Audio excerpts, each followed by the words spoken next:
At lunch, my niece glanced at my watch and said, "Mom says you only wear it to impress truly rich people." Everyone laughed. I just smiled and covered the bill. That night, my brother texted, "Rent's due tomorrow." I replied, "Not after what I filed today." You know, I remember the exact moment my entire world shifted, not with a bang, but with a whisper from an 8-year-old.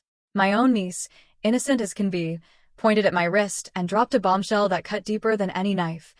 "Mom says you only wear that watch to impress real rich people." She said it so casually, the same sweet tone she'd used minutes before to ask for more fries. But that line? That one hit like a punch wrapped in pink glitter. My fork literally froze halfway to my mouth. The whole table went silent for a beat, just one single, agonizing second, before everyone, my brother, his wife, even my parents, exploded with laughter, like it was the funniest joke they'd ever heard. I just smiled, not because it was funny, God no, but because by then I was used to this game. It always started this way, a little jab dressed up as a joke, always aimed right at me. And I, being me, always let it slide. Until now. My name's Jason. I'm 35, single, and if you asked most of my family, a bit of a mystery. I keep to myself. I show up to family events when I'm invited, sure, but I'm not really one for broadcasting my entire life on social media. It's not that I'm secretive, not really. I just don't see the point in putting my life on display for people who only want updates so they can compare it to their own. Growing up, I was always the quiet one. My younger brother, Ryan, he was the golden child. Charming, outgoing, always had a story to tell. People just gravitated towards him. Teachers adored him. Girls loved him. My parents? They practically orbited him. Me? I was the good kid. I didn't talk back. Didn't ask for much. Got good grades. Kept my room clean. But I guess being easy to raise means people just sort of forget you're there. After college, I packed my bags, moved out of state, and started my own tech consulting business. It wasn't flashy. I never even tried to explain what I did to my family because their eyes would glaze over about 5 seconds in. They just assumed I worked with computers and probably made okay money. I never corrected them. Meanwhile, Ryan? He bounced from one job to the next, always with some excuse. Bad manager, unfair hours, toxic environment. Eventually, he landed a job at a mid-level accounting firm and married a woman named Ashley. Ashley, who, let me tell you, could turn passive aggression into an Olympic sport. They had a kid 2 years later, Emma. I genuinely adore her. She's sweet, smart, and at that age, she still didn't understand the layers of tension in our family. That lunch where she dropped the bomb about my watch? It was supposed to be a belated birthday celebration for me. Ryan picked the place, some trendy gastropub he loved to brag about. Even though I was footing the bill, as usual. I showed up in a navy blue button-up, jeans, and yes, a Rolex. A real one. Not because I wanted to impress anyone, but because I liked how it felt on my wrist. I bought it for myself after landing a major client last year. It was a reward. A milestone. But to my family, it was showing off. I didn't say anything when Emma repeated her mom's words. I didn't flinch. Just smiled and said, "That's an interesting thing to say," and asked if she wanted dessert. Later that night, Ryan texted me. Just a simple, "Hey bro, rent's due tomorrow. Can you help me out again?" He and Ashley had been between places for nearly a year now, staying in the old guest house behind my late aunt's place, a property I owned outright, though they acted like it was some family heirloom they were entitled to.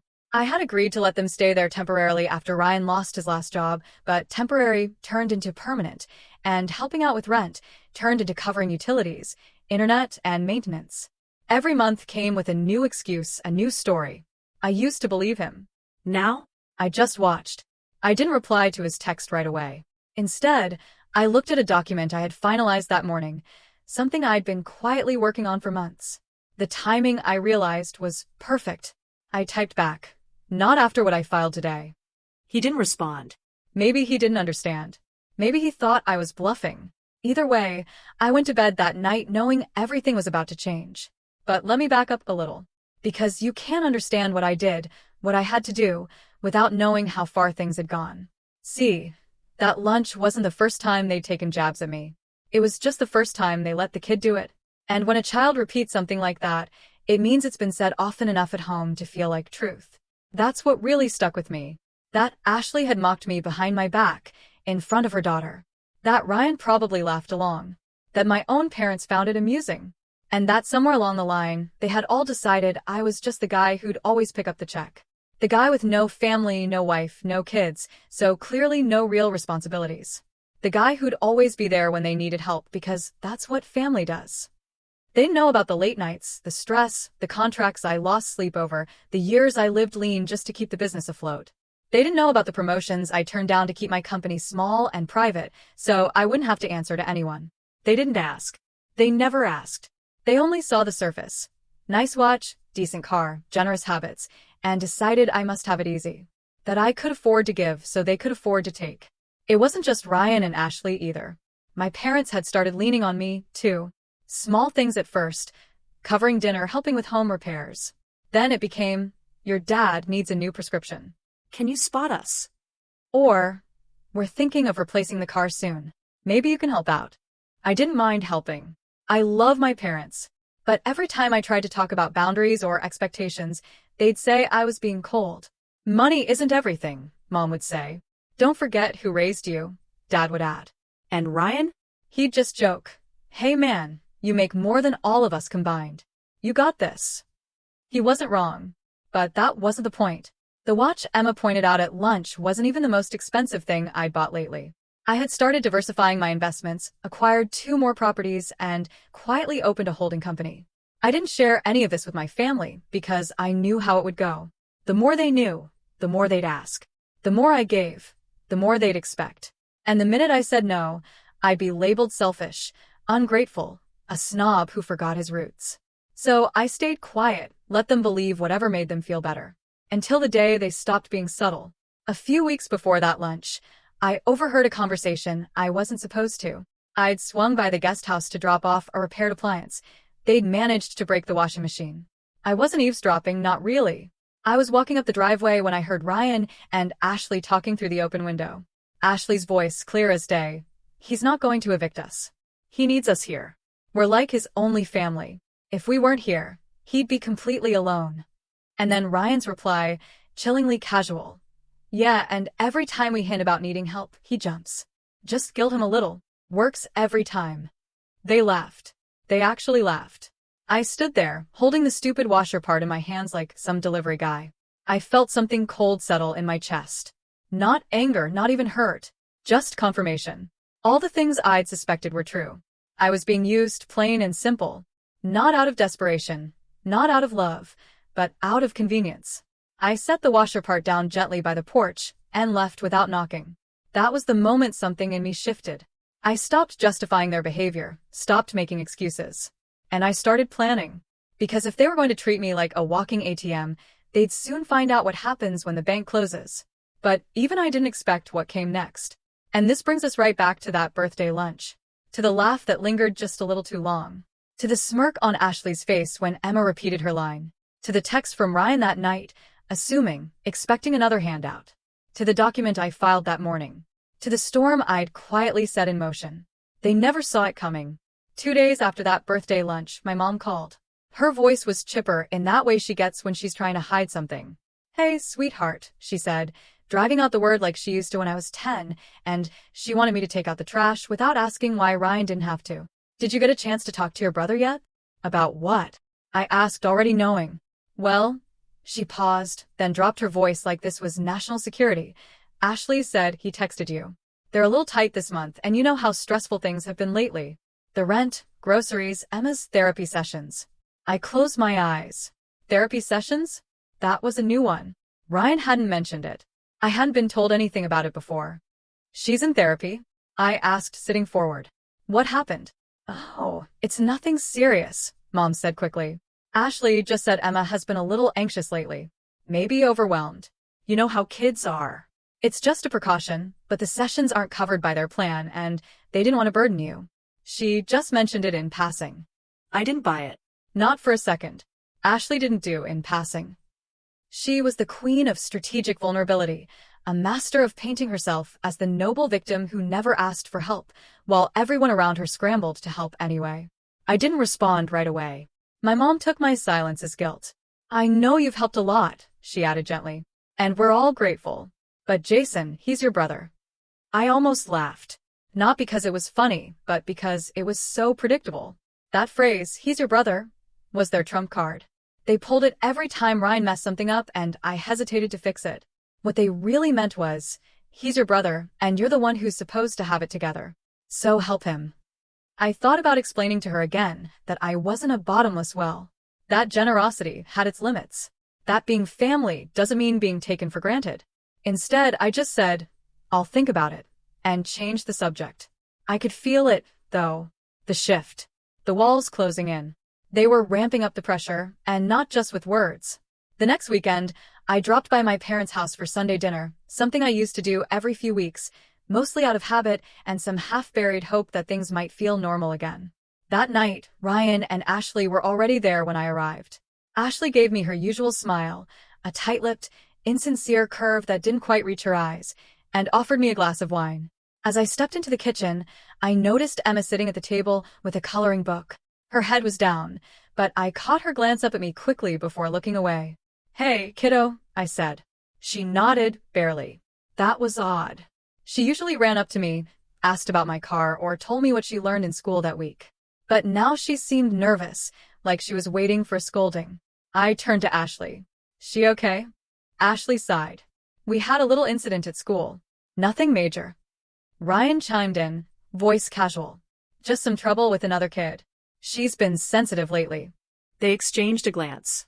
That kind of glance you can spot a mile away if you've spent your life around people who hide things behind fake smiles and polite small talk.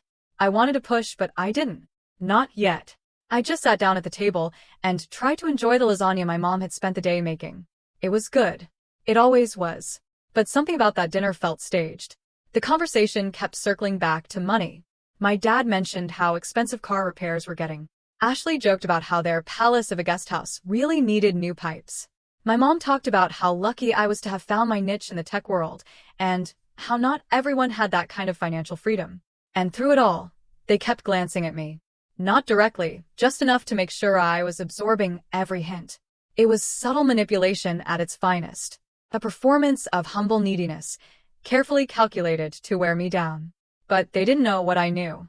They didn't know I'd seen Ryan's Venmo history a week ago, public by the way, because he never bothered to change the settings, where he'd sent $300 to a friend for VIP concert tickets. Or that Ashley had posted on Facebook about their spontaneous weekend getaway to a spot 2 towns over. I'd quietly screenshotted it all. That wasn't struggle. That was exploitation with a fresh manicure.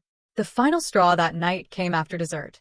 We were clearing dishes and I heard my mom say to Ryan, "You know, you should really ask Jason to co-sign on that new lease. With his credit, it'd go through no problem." I stopped. Turned. "What lease?" They froze. Ryan tried to laugh it off. "Oh, it's nothing set in stone yet. Just looking at options." Ashley stepped in. "We found this really great place near Emma's school. It's perfect. Quiet neighborhood, close to work, just a little out of budget. But it's only temporary, just until things stabilize." "Whose lease is it?" I asked flatly. "Technically, it would be in our name," Ryan said. "We just figured with your help, we could get approved faster." "And by help," I said, "you mean put my name on the line for a lease you can't afford?" My dad jumped in. "Jason, no one's trying to take advantage. It's just family helping family." There it was again. That phrase. A knife wrapped in warmth. I didn't say anything, just nodded slowly and said I needed to get going. I left my untouched wine glass on the counter and walked out. No hugs. No goodbyes. The next morning, Ryan texted me again. "Let me know when you have time to chat about the lease. We can go over the numbers. We really believe this could be a fresh start." I didn't respond. Instead, I spent the next week reviewing contracts and speaking with my attorney. See, the guest house Ryan and Ashley were living in wasn't just a free crash pad. It was part of a trust I'd inherited when Aunt Marilyn passed away. A trust with specific conditions, one of which allowed me to evict tenants with 30 days' notice if the property was being neglected or misused. And after some inspection, I had ample documentation of both. They hadn't paid for a single repair in 10 months. The backyard was trashed. The fence was broken in 2 places. The utility bills, which I covered, had skyrocketed.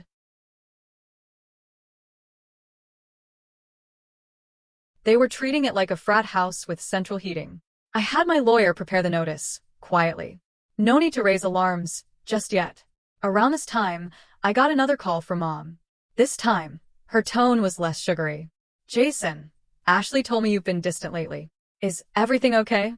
I considered lying, but something in me cracked. Why is it that every time Ryan needs something, I'm the first one everyone calls? There was a pause.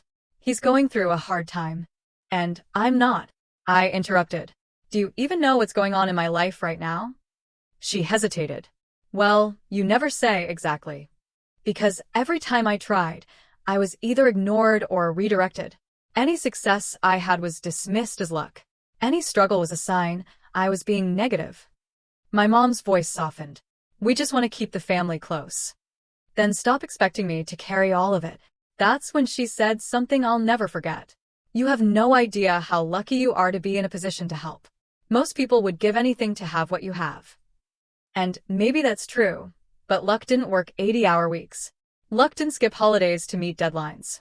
Luck didn't stay up nights panicking over payroll and tax filings. I did. After that call, I went quiet. Didn't text. Didn't visit.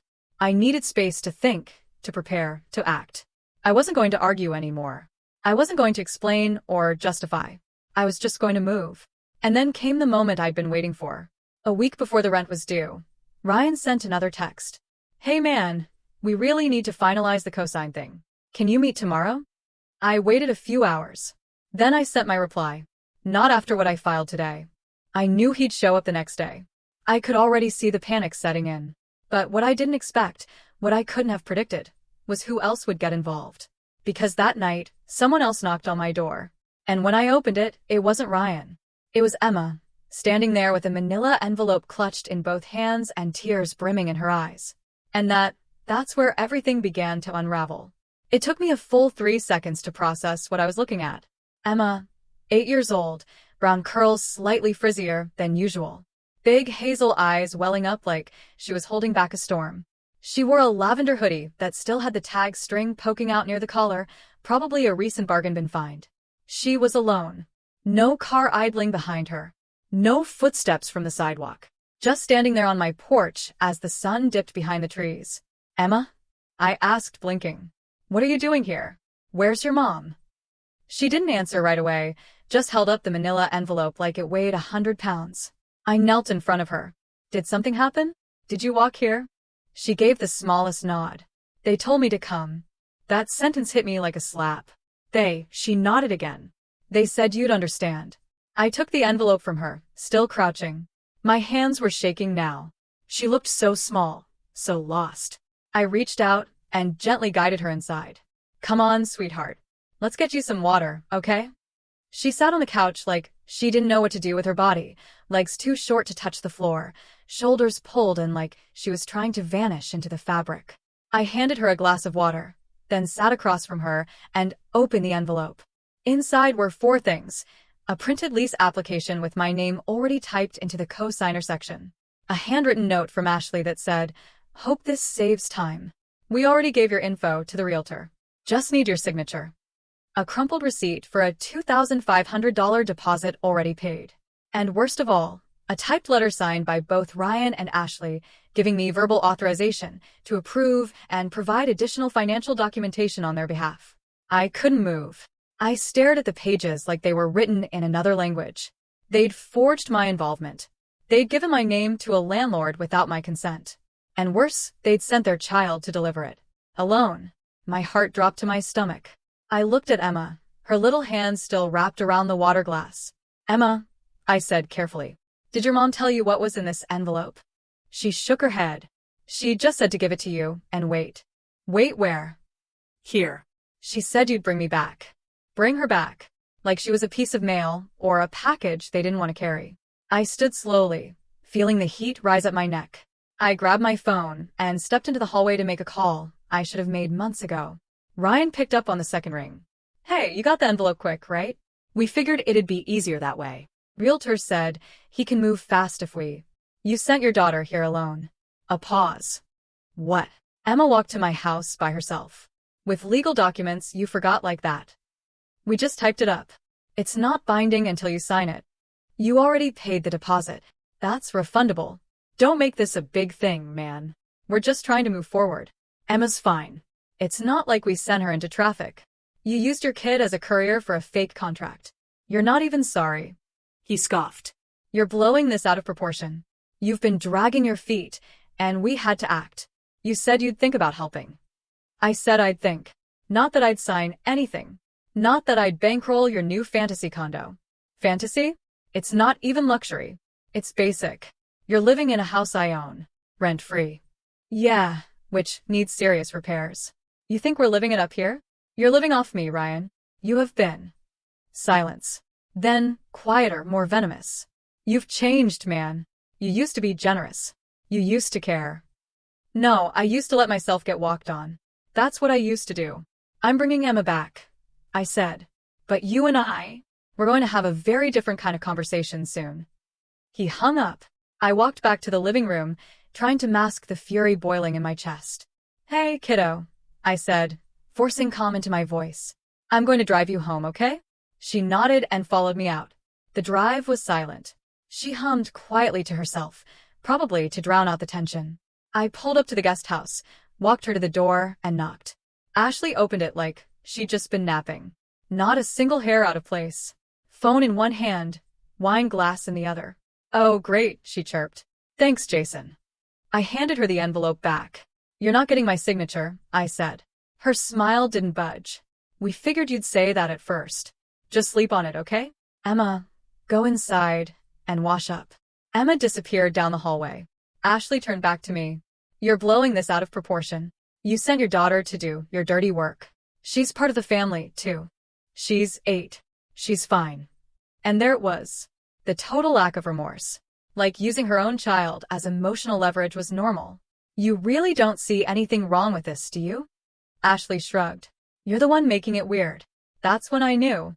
Not suspected, not theorized. I knew they didn't just expect me to help. They believed it was my role, my duty. In their minds, I wasn't a person with my own boundaries. I was a service provider. A resource. The family ATM with a side of emotional support. And they weren't just ungrateful. They were entitled. Worse than that, they were using Emma to manipulate me. And Emma. Poor Emma. She didn't know any better.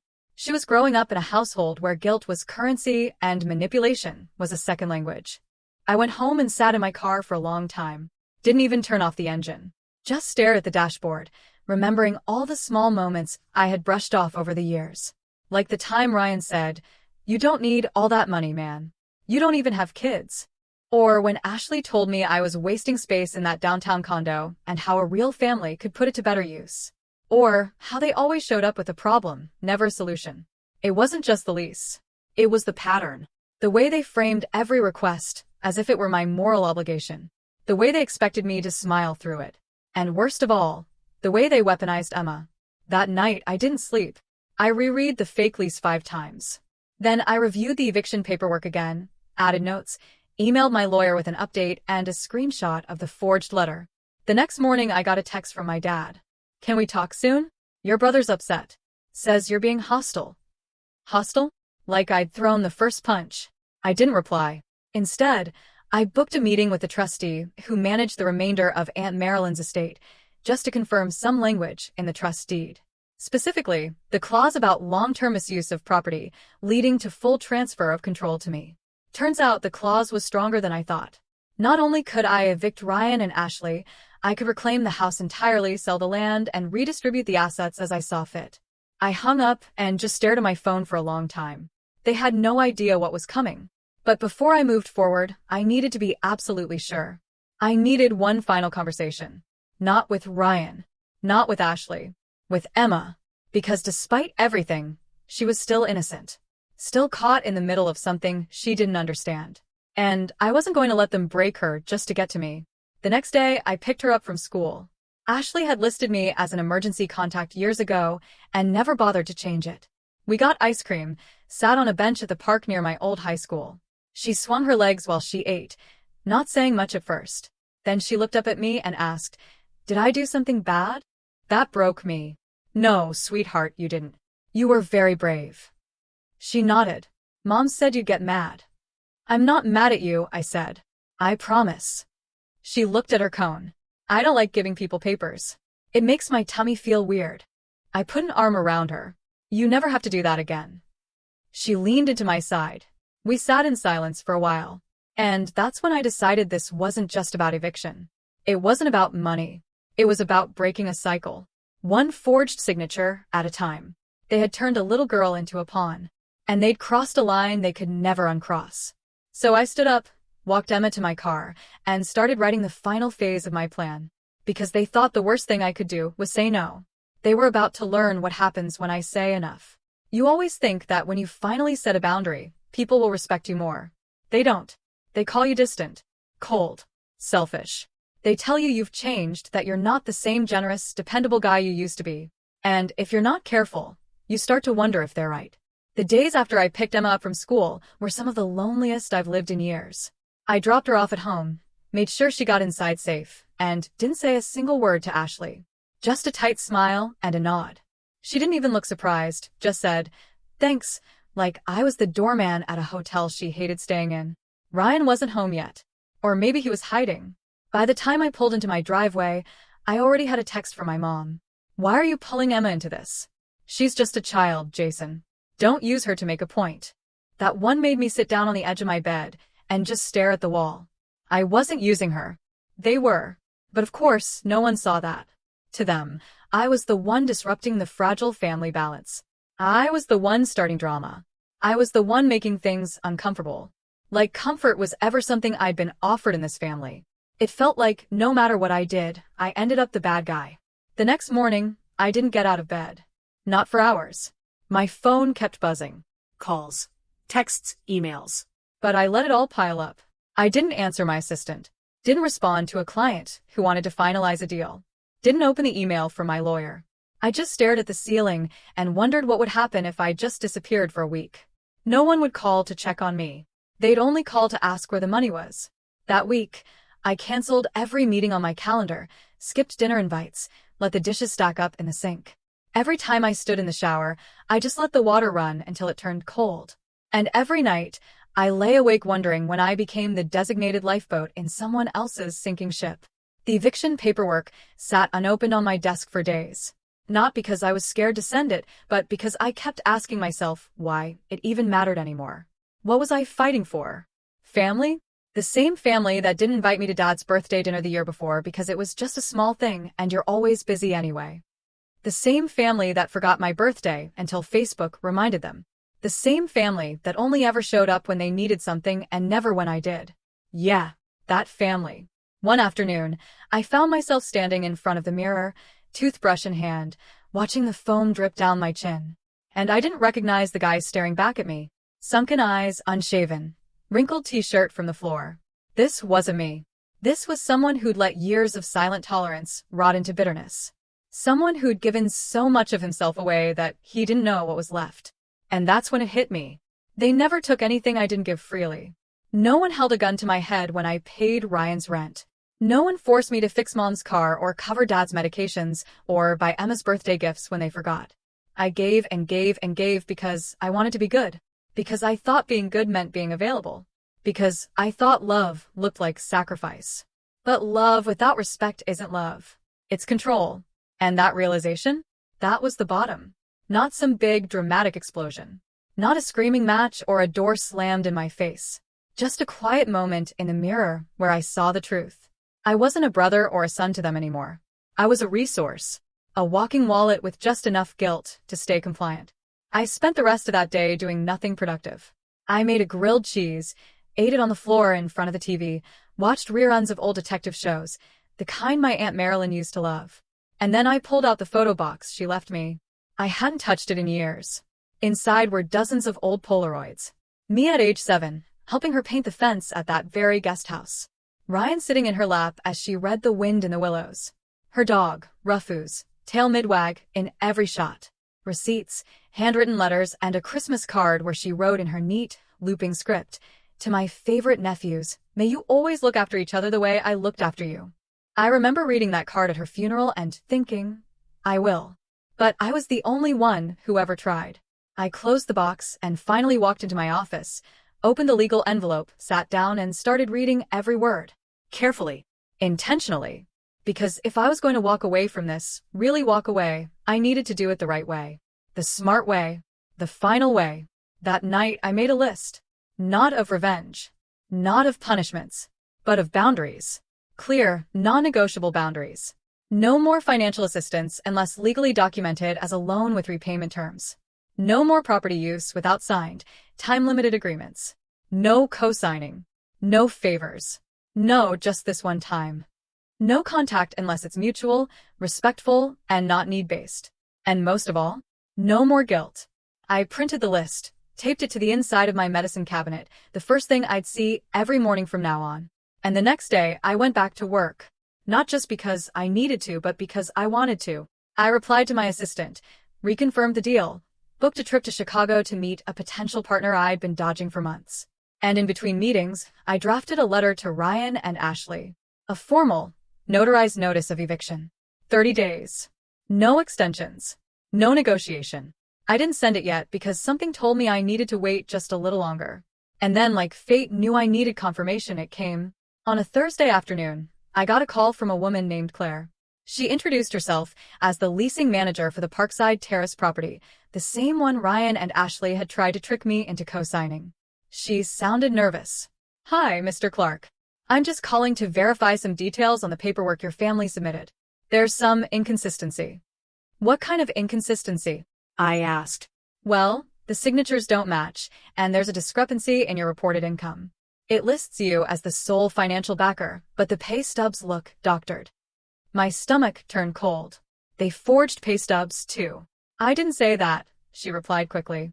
"But let's just say the documents raised some red flags." I exhaled through my nose. "Thank you for calling. I appreciate your professionalism." She hesitated. "I'm sorry, Mr. Clark. I get the sense you weren't actually aware of this application." "I wasn't." Another pause. "In that case, if you'd like to provide a statement of non-involvement, we can ensure this isn't reported under your name."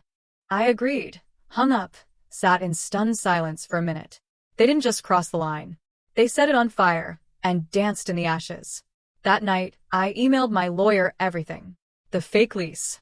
The forged documents. The phone call with the leasing office. I told her I was ready. And I was. Because this wasn't just an eviction anymore. This was liberation.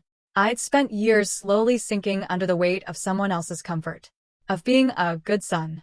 Of keeping the peace. Of doing the right thing. But none of it was right. None of it was peace. And as much as it hurt, because believe me, it did hurt, I had finally reached the moment where the fear of being the villain paled in comparison to the pain of being their pawn. I wasn't angry anymore. I was done. The first thing I did was change the locks. Not on the guest house yet, but on everything else, my downtown condo, my office, my digital life. I updated every password, pulled my credit reports from all 3 bureaus, and placed a fraud alert, just in case Ryan got any more creative. I didn't think he'd stoop lower than forging documents. But then again, I never thought he'd use his daughter as a delivery system either. I even went as far as hiring a cybersecurity consultant to do a sweep of my devices. She found a few apps on my old iPad, left at my parents' house during a family weekend last year, that had been remotely accessed and linked to Ashley's Google account. Whether that was malicious or just sloppy didn't matter. I wiped the device and tossed it into a drawer I didn't plan to open again anytime soon. I was done being watched. Done being accessible. And with that decision came the first wave of relief I'd felt in months. Not joy. Not triumph. Just space. Breathing room. The kind of psychological air you don't realize you've been suffocating without until it finally fills your lungs again. By the time Monday rolled around, I was already operating from a different place mentally. That morning, I put on my best Navy suit. Not because I had to, but because I could. I'd spent so much time dressing down around family, trying to avoid comments like, "Oh, big shot today," or "Who are you trying to impress?" that I forgot how much I actually enjoyed looking sharp. I wasn't dressing to show off. I was dressing for me. And wouldn't you know it, I had a spring in my step the entire walk to my office. It was a new co-working space I'd moved into quietly 2 months before. Clean, modern, secure. My name wasn't on the directory, and I liked it that way. I kept it private on purpose. Not even my parents knew I'd moved out of the old shared office I used to rent. They still thought I worked out of the same dingy spot downtown, which worked perfectly in my favor. At 9:15 sharp, I had my quarterly strategy call with a Fortune 500 client we'd been slowly onboarding for months. And after ironing out the final legal points, I officially secured a multi-year contract that would pay out more in the first 6 months than Ryan and Ashley had made in the last 5 years combined. I sat back in my chair when it ended, staring at the digital signature confirmation on my screen. I didn't feel giddy. I didn't fist pump. I felt ready. That afternoon, I called Claire, the leasing agent from Parkside Terrace, and thanked her again for the heads up about the fake lease. I sent over the signed statement of non-involvement, then gently asked her to keep me informed of any further applications submitted with my information. She hesitated before hanging up. "I probably shouldn't say this," she said. "But your brother and his wife, they came by in person after I flagged the issue. Caused a bit of a scene." I raised an eyebrow. "Did they say anything about me?" She laughed nervously. "Let's just say they're not your biggest fans right now." Good. I wasn't applying for that position anymore. By midweek, the momentum had picked up. That client deal opened the door to 2 others, both smaller, but valuable for the long-term relationships they offered. I found myself looking forward to work again. Not just as an escape, but as an extension of who I actually was. Not the quiet, dutiful older brother. Not the emotionally manipulated son. Just Jason Clark, founder and CEO of Clark Systems Advisory. For the first time in years, that title felt real. And the timing couldn't have been better, because Thursday afternoon, I finally got the call from my attorney confirming that the eviction paperwork had been reviewed, notarized, and approved. We scheduled delivery for the following Monday. 30 days, no extensions. I told her to proceed. That weekend, I drove out to the lake alone. No parents. No birthday dinners. No niece with sad eyes asking if she did something wrong. Just me, a rental cabin, a stack of legal pads, and a bottle of red wine I'd been saving for a non-occasion. I watched the water for hours. Thought about Aunt Marilyn. She'd left me that house because I was the only one who ever helped her without asking for anything in return. Ryan only showed up when he needed money or a place to stay. Ashley didn't even come to the funeral, said it conflicted with a wellness retreat. I thought about the Christmas card she'd written, about looking after each other. And I realized something. She didn't mean sacrifice. She meant boundaries, respect, mutual care. Looking after each other doesn't mean destroying yourself to protect someone who's burning the house down with you in it. It means drawing a line so nobody falls off the edge. When I got home Sunday night, I found an envelope on my doorstep. No return address. No stamp. Just folded paper. Inside were 2 sheets. The first was a handwritten note from my mom. "Jason, whatever's going on between you and Ryan, we can work through it. Don't let this tear our family apart. You know how he is. You've always been the stronger one. Please don't do anything drastic. We're all we have left." And the second? A printout of a GoFundMe page, created by Ashley, titled, "Help Us Save Our Home." In the description, she claimed they were being illegally evicted by a family member over a misunderstanding, and that Emma's stability and safety were being threatened due to personal grudges and money games. My name wasn't mentioned outright, but I was definitely the family member. They had already raised $340 from friends and coworkers. My mouth went dry. They weren't just spinning the narrative. They were weaponizing it, turning their irresponsibility into a sob story and selling it for sympathy points. Leveraging Emma again to paint themselves as helpless. I sat down on the floor of my entryway, the GoFundMe still in my hand. I didn't cry, didn't rage, didn't even feel surprised. Instead, I felt something settle in my chest, like armor sliding into place. Cold, quiet, final. They wanted to play this publicly? Fine, let them. But they were about to find out that just because I'd been quiet didn't mean I wasn't powerful. That night, I contacted my lawyer again. She advised me not to engage with the GoFundMe or make any public statements yet. But she did give me one important piece of advice. "Start documenting everything," she said. "Because if this escalates, and it will, you'll want the receipts ready." So I did. Every text, every forged signature, every utility bill I'd paid, every time Emma was used as a messenger. I created a folder called Family Fallout and filled it like I was prepping for court, which, to be honest, I kind of was. The following Monday, I had the eviction notice delivered via certified courier. I didn't go in person. I didn't call or text. I didn't even check the security camera footage. But I heard from Claire the next day. Apparently, Ryan showed up at her office again, yelled at the front desk receptionist, accused her of colluding with me, said I was trying to sabotage his family. Claire had to call building security. Later that evening, My dad called me for the first time in over 2 weeks. He sounded tired, older than I remembered.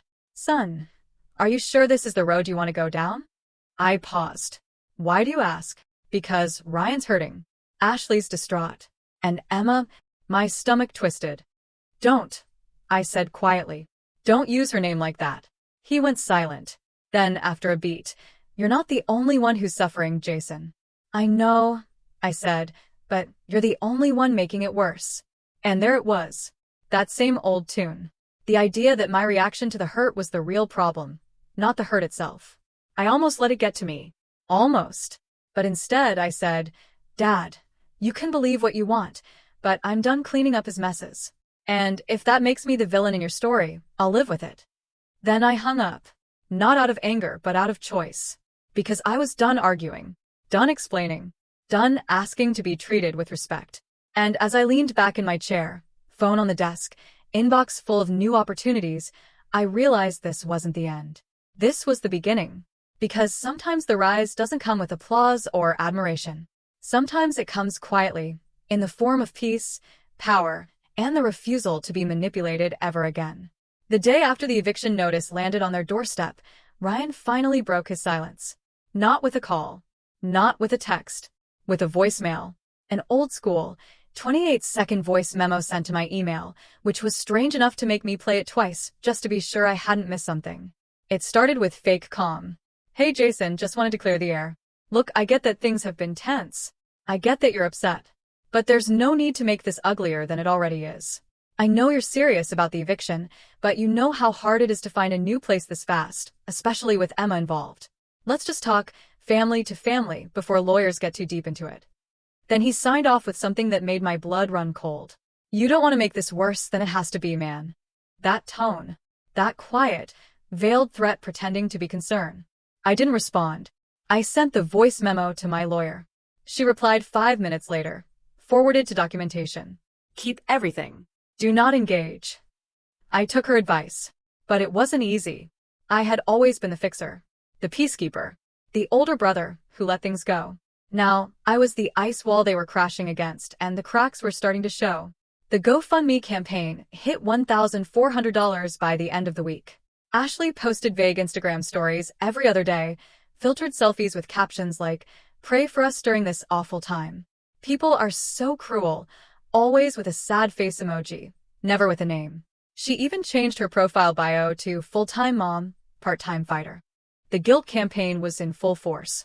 But what they didn't know, what they couldn't know, was that I had been preparing for this kind of fallout long before the eviction notice ever went out. Because when you grow up in a family where love is conditional, where peace depends on your silence, you learn how to protect yourself early. You learn to keep receipts. Back in February, months before the forged lease debacle, I had begun reorganizing the ownership structure of every major asset I held. My LLC had quietly taken full control of the family trust property, thanks to a clause Marilyn included that allowed me to reassign ownership for business continuity. The house they lived in technically now belonged to a corporate entity I controlled.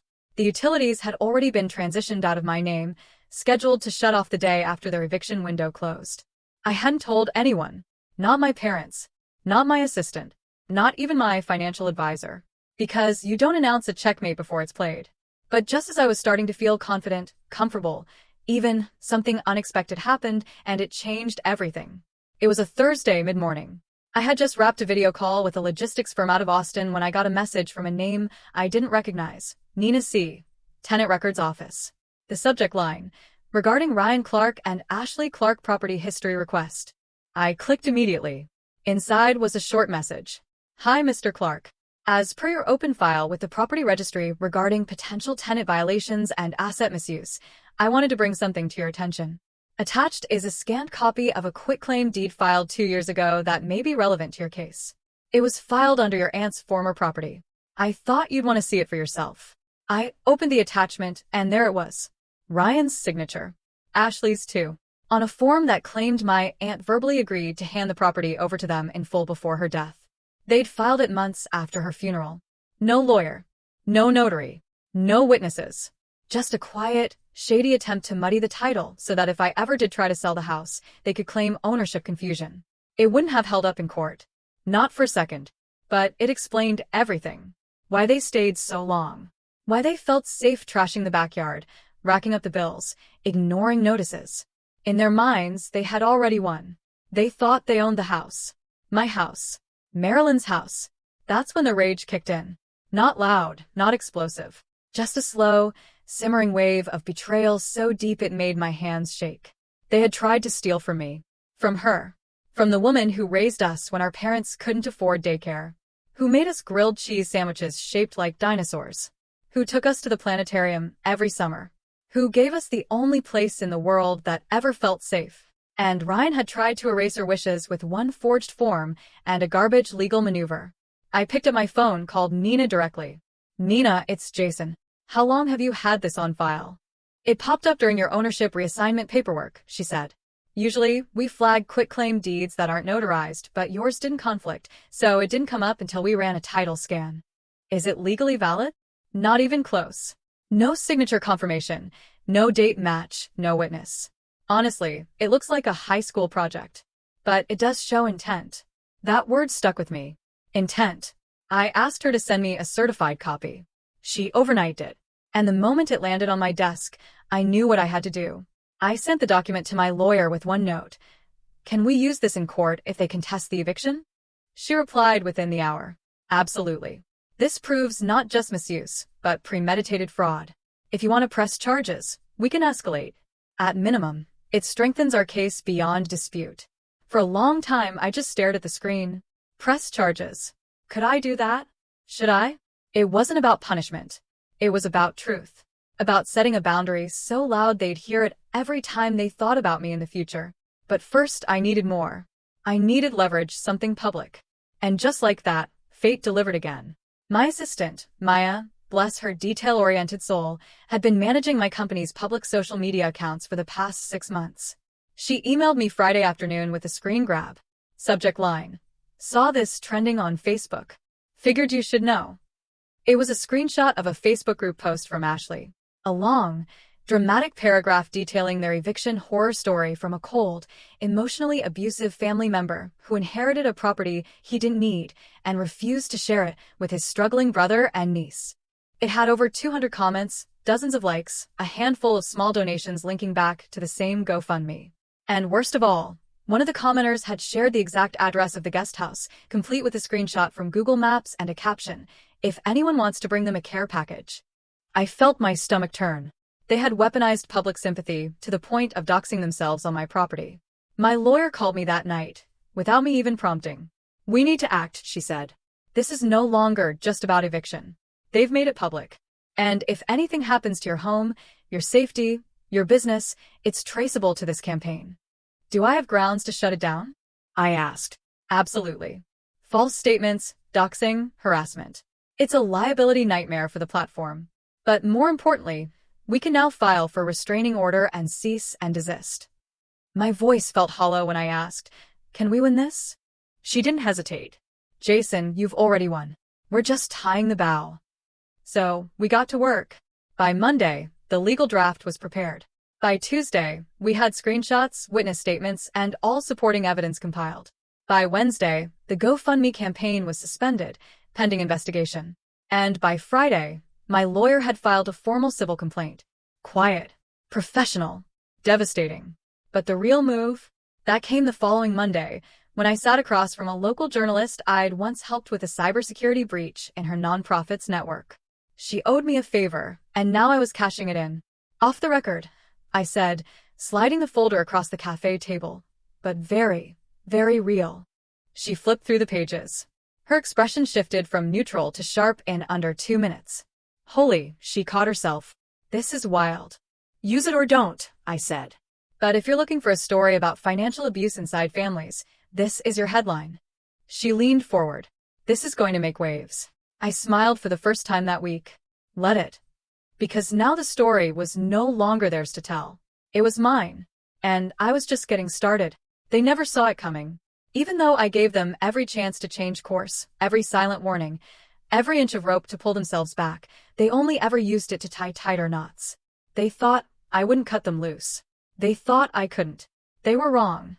The morning the process server knocked on their door, I was sitting at my desk, coffee in hand, watching my inbox refresh every 10 seconds. It wasn't just the eviction notice anymore. It was the full weight of every legal tool we'd quietly assembled in the past 6 weeks. A cease and desist for Ashley for defamation and unauthorized public fundraising. A restraining order preemptively filed to prevent harassment, defamation, or retaliation, complete with a binder of evidence that would have made a DA grin. And most critically, a civil complaint attached to a fraudulent deed nullification. That one hit hardest because it meant not just eviction, not just shutting down their smear campaign. It meant the court would officially recognize Ryan's intent to steal the house and remove any future claim to it permanently. I had it couriered, hand-delivered, signed for. No contact. No drama. Just business. That same afternoon, I sent an email to the city utility offices. Scheduled full-service disconnection for the guest house in 31 days, exactly 1 day after the legal grace period ended. Gas, water, electricity. And with that, the countdown began. I didn't hear from them for 3 days. Then, like clockwork, my mom called. Not to apologize. Not to ask for the truth. To beg. Jason, honey, this is too far. They're scared. Emma is confused. You can't just throw them out like this. It's not you. No, I said calmly. It's not who I was. But it's who I need to be. She cried. Said I was breaking the family. Said I was becoming someone hard. I let her say all of it. Then I told her about the fake deed. About the forged lease. About the GoFundMe campaign. About the social media posts that exposed the address and put my safety at risk. And when I was done, I said this. Mom, if I had done any of those things to Ryan, what would you be telling him right now? There was a long pause. Then she hung up. I expected Ryan to come storming in next. Maybe with some long-winded excuse, a guilt trip about Emma, a story about how it was all Ashley's idea. But he didn't. Instead, it was Ashley who showed up at my office unannounced. She walked right into the reception area, probably still used to how I ran things years ago before the upgrade, only to find a professional, very no-nonsense receptionist named Tasha, who didn't even blink when Ashley raised her voice. I need to speak to Jason Clark, she said. Tasha didn't flinch. Do you have an appointment? I'm his sister-in-law. Tasha didn't look impressed. Unfortunately, Mr. Clark doesn't accept walk-ins, especially from individuals involved in ongoing legal disputes. Ashley turned red. I mean visibly, cartoonishly red. I'm not leaving until I talk to him. So Tasha picked up the phone, dialed my extension. Mr. Clark, a woman claiming to be your sister-in-law, is in the lobby. She's raising her voice. I could hear her from my end, fuming. I spoke clearly. Call security. Tell them to escort her out. Ashley's voice dropped suddenly. Wait, Jason. Click. 5 minutes later, I got a text from an unknown number. You've made your point. You win. But you're killing your niece's spirit in the process. Hope it's worth it. I read it once, deleted it, and kept working. Meanwhile, the article dropped. 3 days after Ashley's office visit, the local paper published a long-form piece titled, "The Price of Family, When Help Turns into Harm." It never mentioned my name, or Ryan's, or Ashley's. Not directly. But the quotes were unmistakable. A man in his 30s, financially independent, manipulated by a younger sibling into unspoken agreements that escalated into forged documents, public smear campaigns, and legal drama. There were pull quotes. There were legal experts weighing in. And there was a quiet fury in the writing that only came from someone who had been there or believed the person who had. The article ended with a line that still sticks with me. Sometimes the hardest part of setting boundaries is knowing that the people who made them necessary will never understand why they were needed in the first place. It went semi-viral in the city. 3 local radio stations referenced it. One of my clients sent me a screenshot with the caption, "This hits. Glad you're not letting anyone walk on you." They had no idea how literal that was. Back at the guest house, things were unraveling. Ashley had taken down the GoFundMe after GoFundMe suspended the campaign, citing unverified claims and user-reported issues. Ryan lost his temper publicly for the first time in years. A neighbor, Mrs. Dillon, who'd lived 2 doors down from Marilyn for over a decade, called me one morning. "Jason, I hate to get involved, but your brother was screaming on the porch this morning. Something about betrayal and lawsuits." Emma was crying. I thanked her for telling me. Then, against my better judgment, I drove by that afternoon. Stayed in the car, watched from a distance. The house looked tired. Weeds had grown taller in the front yard. A cracked window had been duct-taped instead of fixed. And Emma. She was sitting on the porch swing alone. I didn't go up to her. I couldn't. But I made a call to her school, to her guidance counselor. I didn't need to know what was happening inside the house. I just needed to make sure someone was paying attention. Because even in the middle of all this, she wasn't my enemy. She was a casualty. And I wasn't going to let her become another lesson ignored. The final blow came exactly 1 week before the move-out deadline. Ryan emailed me. Formal. Short. Jason, we'll be out by the 30th. Don't bother sending more threats. We get it. For what it's worth, I hope you can sleep at night. R. I read it 3 times. Not because it hurt, because it didn't. It felt empty. Like he poured everything into one last tantrum, and now he had nothing left. And me? I was already free. When the 30th came, I didn't go to the house. I sent my lawyer, a locksmith, and a cleanup crew. Ashley left behind broken blinds, a cracked bathroom mirror, and a sticky note on the fridge that read, "Good luck living in this dump." But they were gone. Gone. No more late-night texts. No more fake emergencies. No more guilt. And when I walked into that house, my house, 2 days later, it was like walking into a different life. Sunlight spilled across the hardwood floors. The walls were quiet. And for the first time in years, I stood in a space that felt completely mine. I sat down on the old couch Marilyn left behind, pulled out my phone, and took one deep breath. Not a victory breath. Not a gotcha moment. Just peace. And that was the real revenge. Because they wanted me to stay angry, to stay reactive, to keep fighting. But I didn't. I just won. Quietly. Legally. Permanently. The fallout didn't happen all at once. It came slowly, like a ripple spreading from a stone dropped in deep water. Subtle at first, then undeniable. A week after they moved out, I started getting the check-ins. Not from Ryan or Ashley, but from their friends. People I hadn't heard from in years. Old high school classmates. A cousin I hadn't spoken to since college. Even a guy who used to mow Marilyn's lawn randomly sent me a Facebook message. "Hey man, I heard what's going on. Just wanted to say you're doing what you have to do. Some people forget help isn't owed." That's when I knew the article had done more than just stir up local sympathy. It had shifted the narrative. Ashley and Ryan couldn't control the story anymore. Not after screenshots of the forged lease started making rounds in comment sections. Not after someone on Reddit linked the GoFundMe page to an article about fake family fundraising scams. Not after one of Ashley's coworkers posted a now-deleted tweet. "Imagine accusing your brother-in-law of stealing from a child while you're embezzling sympathy donations for a house you trashed." Bold strategy. I didn't engage. Didn't post a thing. Didn't feed the fire. I just watched, waited. And one by one, the consequences rolled in. Ashley lost her job first. Apparently, someone forwarded the article and screenshots of her GoFundMe to her employer. HR launched an investigation. Within 72 hours, she was let go due to conduct unbecoming of a company representative. She tried to spin it on Facebook, of course, wrote a long, self-pitying post about corporate greed and how speaking up cost her everything. It got 2 likes and a comment from some distant aunt who replied with a single praying hands emoji. A week later, she deleted her profile entirely. Ryan, meanwhile, didn't go down in one dramatic collapse. His fall was slower. Sadder. His job at the accounting firm had always been precarious. He was good enough to stay under the radar but not good enough to promote. When the article dropped and word spread, he got called in for just a chat. From what I heard, they didn't fire him, but they did cut his hours. He tried applying for new jobs, but every time he put Clark House LLC on a rental application, my company name, tied to the trust property, it triggered questions. Questions he couldn't answer. Questions that ended applications before they started. Last I heard, they were living in a small 2-bedroom apartment on the edge of town. No backyard. No guest house. No porch swing. Just 4 walls, and a lease they actually had to pay for. Ryan emailed me once more. This time it wasn't angry. It wasn't accusatory. It was hollow. "Jason, it's done. You win. I still think you overreacted, but I guess you were always good at walking away when things got uncomfortable. I hope you enjoy your silence. R." I didn't reply. Because I wasn't enjoying the silence.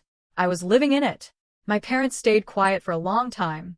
Weeks passed without a word. Then on a Sunday morning I got a knock on my door. It was my dad. He looked older, smaller somehow, like the weight of it all had finally sunk in. He didn't ask to come in, just stood there on the porch and said, "I read the article." I nodded. He stared at the ground. I didn't know about the deed or the forged lease. I believe you, I said. But I should have. I should have asked. I should have listened when you said something fell off. He paused, swallowed hard. I kept hoping it was a phase. That Ryan would grow up. That you two would figure it out. But I think I missed how far gone it really was. He looked up at me then. I'm sorry, son. It was the first real apology I'd gotten from either of them in years. Not a deflection. Not an excuse. Just honest. And it didn't fix everything, but it helped. I nodded slowly. I know. He left without asking for anything. That was the difference. 2 months passed. I repainted the guest house, replaced the broken window, tore out the weed-choked lawn, and had new grass laid.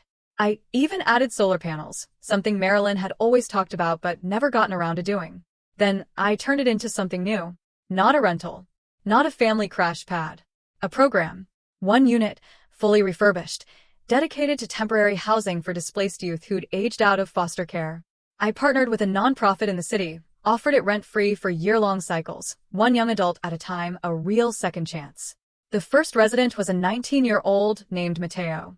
Quiet, respectful, worked nights at a bakery, saved every dime. The first night he moved in, he left a note on the kitchen counter. I've never had a place to myself before. Thank you for trusting me. I won't waste it. That night, I cried for the first time since all of it began. Not for Ryan. Not for Ashley. For Marilyn. Because I knew wherever she was, she'd be proud. As for Emma, I didn't see her again for a long time. And that was intentional. I needed distance. She needed peace. But one day, about 6 months after everything settled, I got a letter. Handwritten, neatly folded. No return address, just, Dear Uncle Jason, I miss you.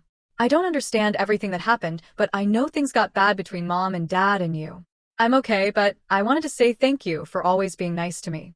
I remember the dinosaur pancakes, and how you came to my school that time when no one else could. I still have the blue bracelet you got me at the fair. It's in my drawer. I don't wear it much, but I look at it when I'm sad. I hope we can talk again someday. Love, Emma. I read it 5 times. Then I put it in a frame. Not because I needed to be reminded of what I lost, but because I needed to remember why I did it. Emma wasn't my responsibility, but I'd still protected her by walking away from the people who kept using her as a shield. People always say revenge is loud, explosive, violent, but that's not true. Sometimes revenge is quiet, Calm. legal, measured. Sometimes it looks like repainting a porch your brother never paid for. Sometimes it sounds like your mother sitting silently through dinner, unsure of how to bring up the things she swore she'd never forgive you for. Sometimes it feels like a house that's finally empty and finally free. And sometimes it's a little girl's letter on your desk thanking you for doing the right thing, even when everyone else thought it was wrong. That's the thing they never tell you about revenge. You don't get peace by hurting the people who hurt you. You get peace by removing them from the parts of your life that matter. And then you build something better. Brick by quiet, glorious brick.